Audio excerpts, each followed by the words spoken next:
ठीक है।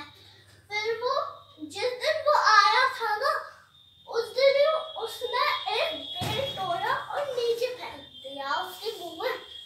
फिर वो गया, फिर वो दूसरे ऐसे रोज आता रहा। फिर एक दिन पत्नी ने कहा उसकी ने,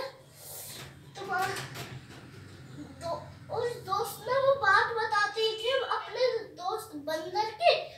तो पत्नी बोली चलो उसे ही बेच की जगह उसे ही ले आओ। तो कहा उसने मगरमच्छ ने, क्या तुम मेरे दोस्त को ही खा जाओगे? हाँ, मैं तुम्हारे दोस्त को, अगर वो मीठी मीठी बेर खाता है तो उसका दिल भी मीठा होगा। फिर वो एक दिन जाता है और कहता है